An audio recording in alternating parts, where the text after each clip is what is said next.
Bum bum bum bum bum bum bum bum bum bum bum bum. The Peter Dislike Show. Bum bum bum bum bum bum bum. I've been reading quite a spate of articles on my Facebook feed. Every time I go to my homepage on my browser, a lot of articles debating about returning to the office. And I thought I would point out my view of it because a lot of what Peter disliked about returning to the office had nothing to do with work. And it made me realize that we could make returning to the office a lot more pleasant than it currently is. And maybe some people don't have to return to the office, they can get more done. And it made me realize there were a number of quirks about it that had nothing to do with the actual work itself, right? They were more soft issues. I was teaching at Washington Technology University, a technical university, when COVID hit, and we all had to work remotely, obviously. At the beginning of the pandemic, I used it as an opportunity to change some lifestyle issues. I was grappling with binge eating disorder, I had social anxiety problems, and I used it as an opportunity to try and meet the right life partner. I did meet somebody, it didn't work out obviously, and we first tried to return to the office in October of 2020. And I had an average commute at the time. I think it was about a 20-minute drive each way. That wasn't the big problem.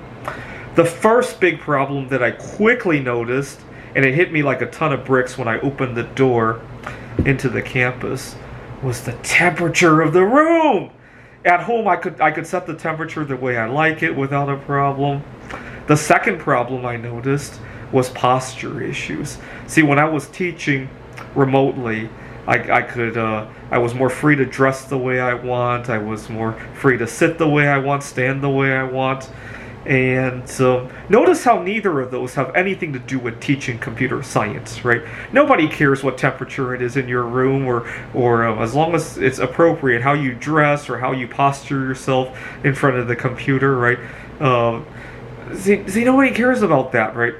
The second thing I noticed was that the fact that I had to commute to the office and I couldn't eat it or drink in front of the students, it made it a little bit more challenging to manage my eating disorder. Sometimes also, as a corollary to that, seeing other people eat and drink in a certain way, it made it difficult to maintain my good habits. Try being an alcoholic, a recovering alcoholic, and continuing to go to bars, right? That's what it's like to recover from binge eating disorder. A lot of people don't recognize that. But binge eating isn't the only thing somebody could be trying to recover from that could be aggravated by having to watch other people eat or having your schedule be interrupted in a certain way. There are certainly other people who manage other chronic health conditions who would do a whole lot better on their own schedule, right?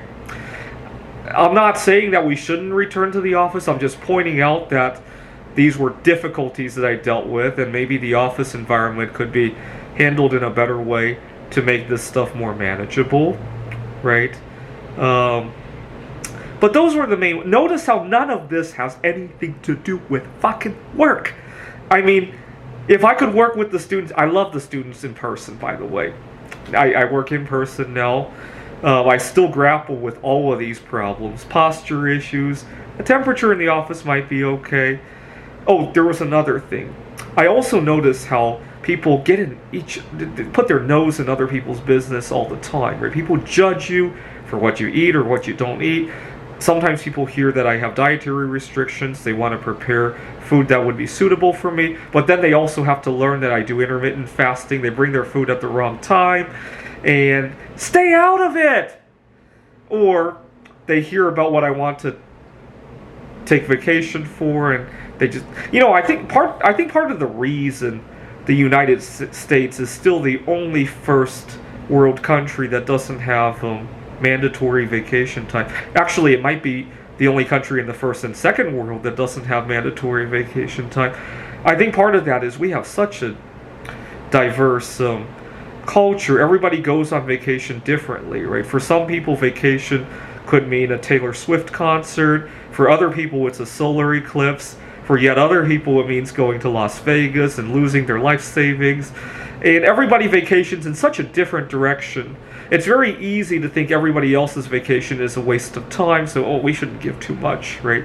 Over in Europe, everybody seems to understand vacation means going to the beach and all that, so everybody can get behind everybody else's vacation, right? But I think we can have a diverse vacation. Just stay out of it. Stay out of everybody else's vacation, right? People judge me for my desire to stay single, and I felt a whole lot less of that when it was remote, right? It was a lot easier to hide behind an avatar and not have to, but at the same time, I do want to come out of the closet with all of this stuff and be accepted for who I am.